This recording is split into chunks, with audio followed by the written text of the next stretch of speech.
My name is Heather Rivers, and I'm with the University of Mississippi, and I'm at Mary Queens of Vietnam interviewing Mr. Hoc Ngo.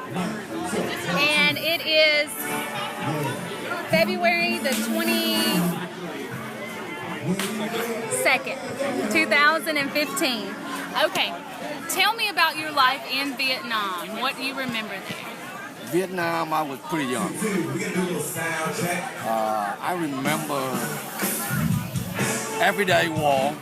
I would be at home listening to the radio shortwave, BBC London, to report where my father actually were out there. So I remember as far as 5 years old.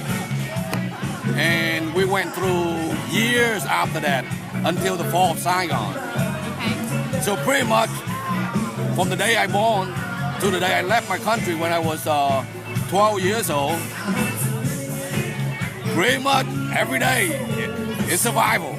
Okay. What did your parents do in Vietnam?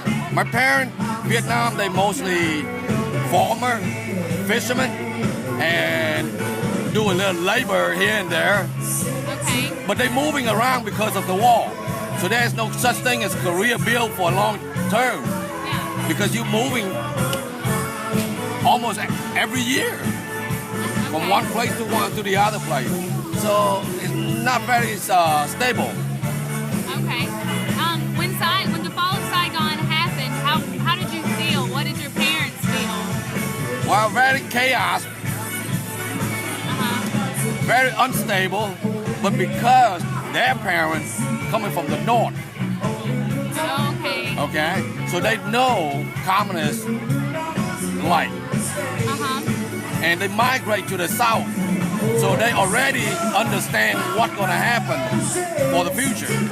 Yeah.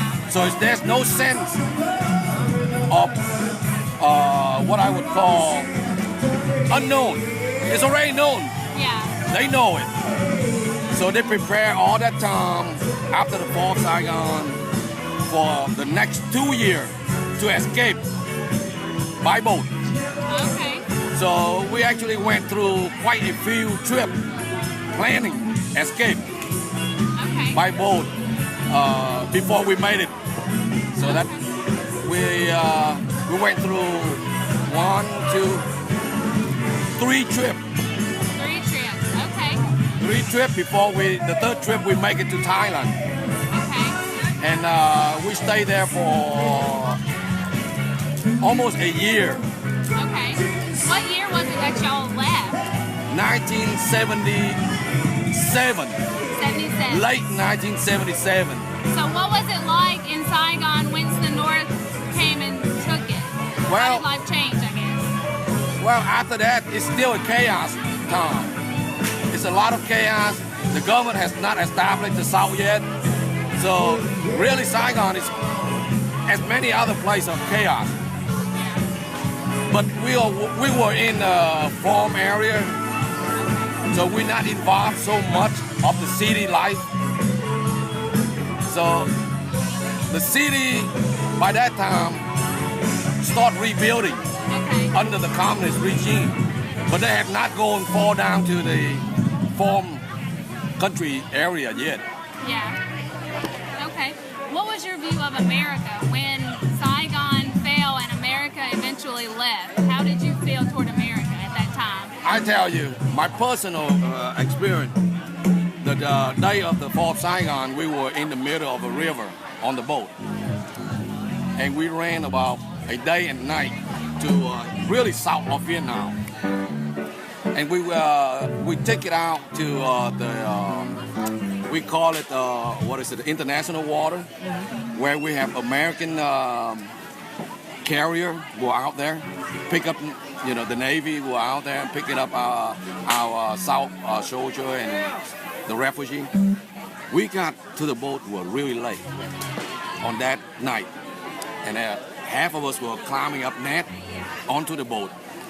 But my boat got there late, and the guy from the carrier said, it's too late, everybody was tired, we're gonna fall into the ocean and things like that.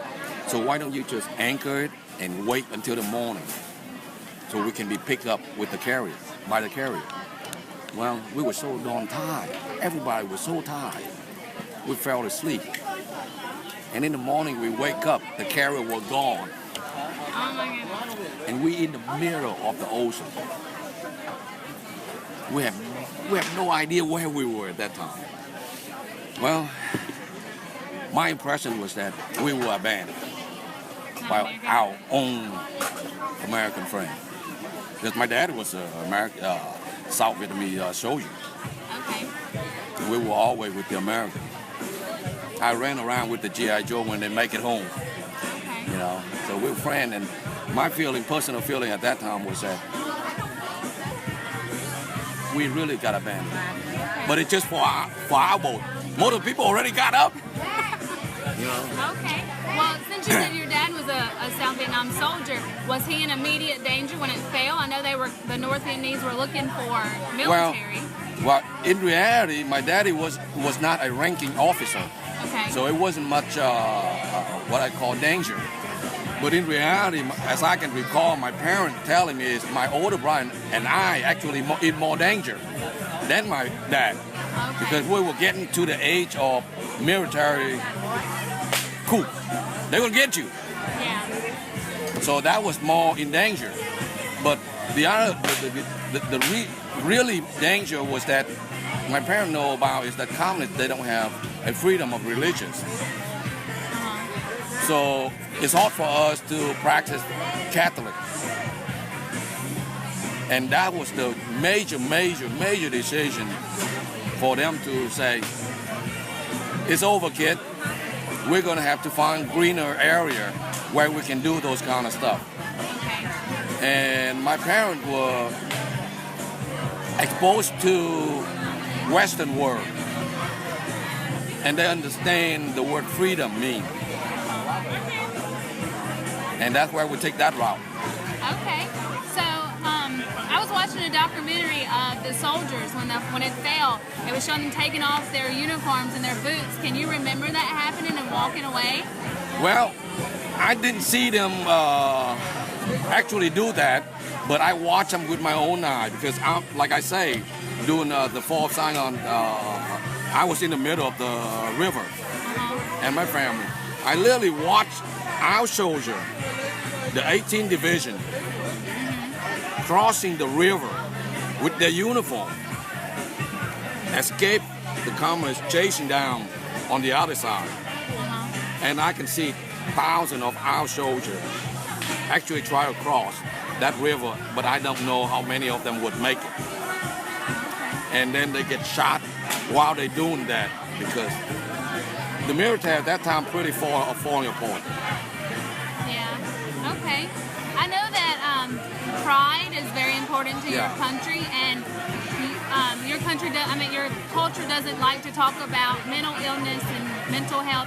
How do you think the South Vietnam coped with losing to the North Vietnam or falling to the North? Well, I can still see a lot of hardship, a lot of pain for the soldier at that time. Now they're very old, but they still remember every year the Fall of Saigon, or they call it the April 30th, which is the darkest day in our life of the Vietnam history. They still remember, and they're very bitter. Very, very bitter. They wish they can do more, but that's all they can give to their country. I was so young to know any of those, but I can see like my parents and a lot of older folks, they still remember that day as their darkest day. Okay. Tell me a little, I know you said you tried to escape 3 times. What was it like when you would try to leave and then something would happen? Well, how did you feel?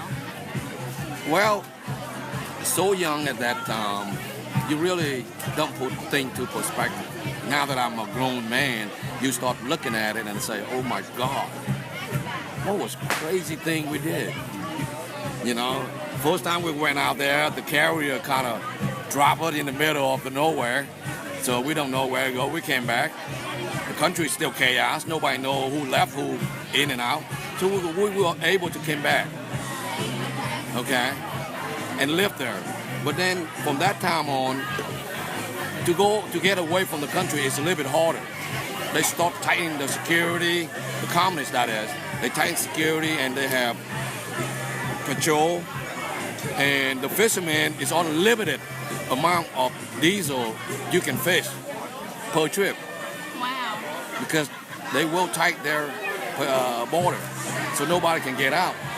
So my uncle and my dad really figuring this thing out. Every year they will gather so much diesel per trip, bury it under the sand out in the beach.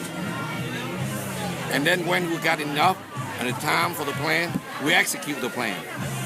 Well, 2 more times didn't work until the 3rd time. Yeah. It took 2 years. Wow. So who all escaped with your family? Your parents?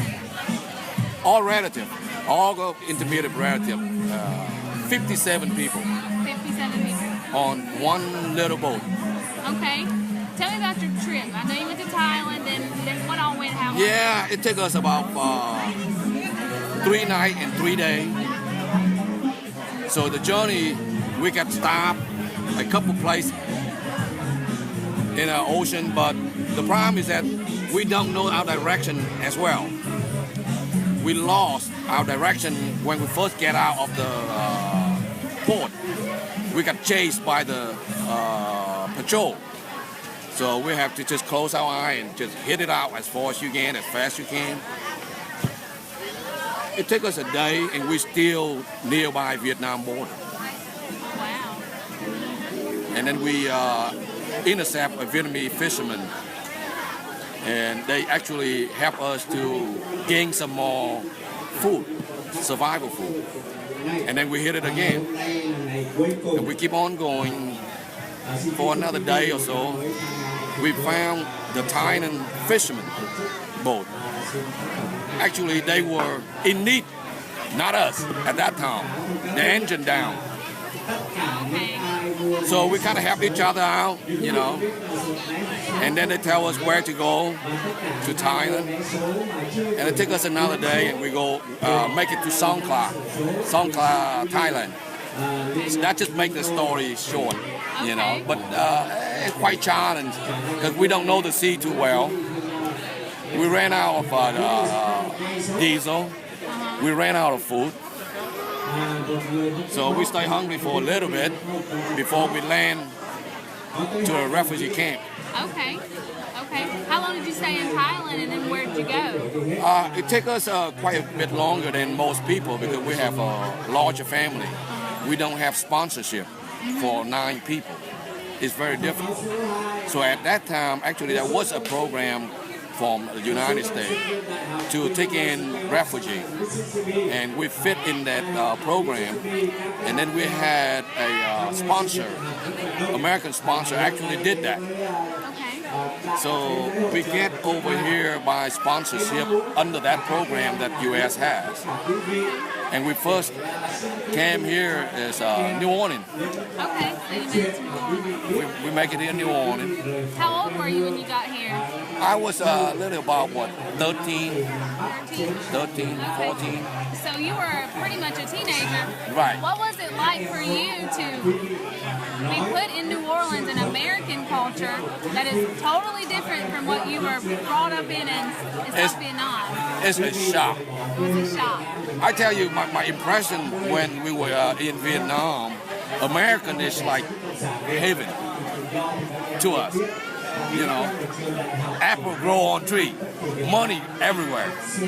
It's pretty prestige. It's pretty. That's how I remember. But as soon as I got here, I see, you know, how the airport, the light lit up and all. It's like, boy, is this for real or what? And little you know that everything is there, but you gotta go get it. Yeah. You gotta work for it. Nothing free. And I start sink in. Boy, go to school, it was tough. You know, I was bare feet all the time until I got here. And the first thing they put me on is this pair of tennis shoes. You know how difficult that is? It hurt. as soon as school over, man, I just take my shoe out and just throw it. It's that tough. And I realize there's a lot of other things that is not like you envision. But it's on the good side, it's not on the bad side. It's just not exactly like you would imagine when you're back home. You were so little. So, did your parents try to instill in you the Vietnamese culture, or did they kind of let you experience the American? Very fortunate for me, I have about 13 years of culture back home. And then I get over here, I still keep those culture that I have inherited. And then I adopt the new American culture very easily. Okay. You know, McDonald's and all kinds, very easy. Was it easy for your parents to adapt to America? No, that was not. They were unable to adapt to the language like I had. I have adapted to the language a little bit easier than they did. So life was very difficult for them just to get and meet. Yeah. When you moved here, did your family start fishing, or how did they make their living here? Well, we're very fortunate for the USCC, which is New Orleans Archdiocese charity program that kind of helped us the first 6 months or so, get us housing, a bed to put out back to, and they kind of give us a little bit a day, because when we got here, it's pretty much day and night, you know. Yeah. Vietnam and U.S. is totally different. So they help us out for 6 months, and my dad find a job as a bricklayer, a masoner. And I think my mom started working in the seafood industry, start cutting fish, open oyster, and do anything to get by. Okay. What is your perception on Vietnam today? Well, I'm pretty up with the current event back home. They got a long way to go. A long way to go. I don't think they understand the word freedom like we do. Okay. At the fall of Saigon, did you feel like Vietnam was over as you knew it? Yeah, it's over. It's pretty much over. A lot of us still bitter about how it happened. But for me, it's a little bit different. It happened for a reason. They united the country. And they have a right to choose to advance or stay behind. And they choose to not advance. Everybody around them advanced. They have not. That's the disappointment that I have. You know, they reunited the country, North and South. But in reality, they make a lot of people divide among themselves. The rich got so rich. Corruption is so bad. The poor just get poor and poor and poor. And the poor just get so big in number. And the rich just get fine-tuned to only a few that in the party. Yeah. And controlled by the small amount of party members. A country of 80-something million people run by 3 million plus Communist Party. They have not benefited the people, which they say they're going to do. And it has not happened, so that's kind of disappointing. Yeah. Have you been back to? No, I have invited many, many times. But at this point, I have no interest. To be honest, I have no interest. Yeah. Very fortunate for me is that I know a little bit of Vietnam. But unfortunate for my children, they don't. You can explain to them. Happy New Year, man. Yeah, that's the same guy that went on the boat with me. Oh, okay. Yep. Okay. We're cousins. Haven't seen him for a while. Oh, good. Same boat. So we were the boat people at that time, 1977. You probably heard about the boat people at that time. So that pretty much we got here, how we got here and how we felt. Okay. Were you accepted when you made it here? Did you feel like New Orleans accepted you, or did you still kind of feel like you were in chaos? Well, one thing I know is that we're very graceful. We were accepted in. This community very, very, very graceful. All American was very helpful at that time when we just got here. I mean, we would pick up, call, and to kind of hitchhike, go to the store, and people will help us to get us grocery, get our stuff right. Mm-hmm. Not many of us at that time know English. Yeah. I mean, how do you go to the store and try to find something that you don't even know how to read at that time? You know, so it's kind of weird, but we were helped by a lot of good American folks. Okay. A lot. We're very fortunate. And I hope my children still remember how we come about and how this country assists us to get where we are today. Well, good. Since we're here at the festival, what do you celebrate? What does this mean to you, the festival? Well, it kind of saddened for me more than it's flashback a lot. But at the same time, I'm going to go all out just to get it all behind. But it actually kind of bring me back our home country, where a lot of people don't get to do what we do over here as a free country. Even we can celebrate Tate here in the land that we not originate, but the country that we originate does not celebrate like we celebrate here. We celebrate here just so that we can bring us back to where we are, where we coming from. At the same time, it saddened me a lot when I flashback, going back to my country and see it not happen the same way. It might be fun and all that, but it doesn't have the same meaning. It doesn't have the same reason. We celebrate here for a lot of different reasons. Culture is one thing, but there are many, many other reasons for that too. There's a lot of kids now that are going through war countries. What could you tell them? What would you tell another 12-year-old that's trying to escape out of a war country today? What advice would you give them? I would say, do what you can. Because everyone in that scenario have a different mentality, but don't sit around. Because that thing don't happen.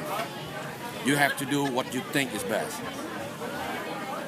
And that might be many different ways. They might be joining the same belief, they fight the war that they stand for, or they find a new life where they might fit in. Just do what they believe and don't wait around and wait for something to happen, because it's not going to happen if you're sitting around.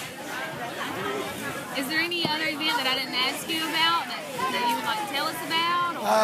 Or? Not really. I mean, we talk very casually, and you know, I share a little bit of my life story.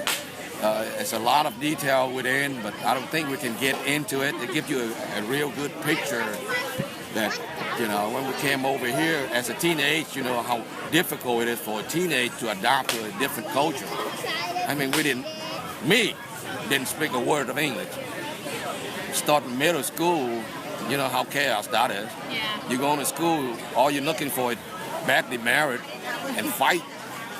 You're only patient so long when some kid going up and kind of set you on stage and embarrass you because you don't speak the language.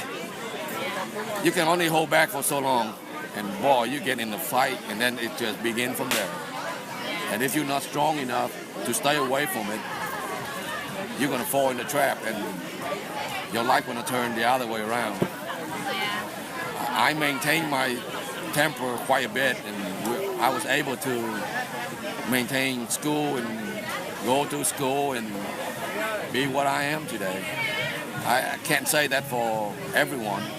Everyone have a different circumstance where they can't do that. A lot of kids got here at that age don't have a family that support them. They didn't make it the way they wanted to. They gotta survive to begin with. They don't go to school. But Okay. Well, just to end the interview, being a man who's been through struggle and built a life, what kind of advice would you give to young people today? young people, stay in school. They might not see it now, but they will see it when they finish school. Stay in school. All right. Well, thank you very much.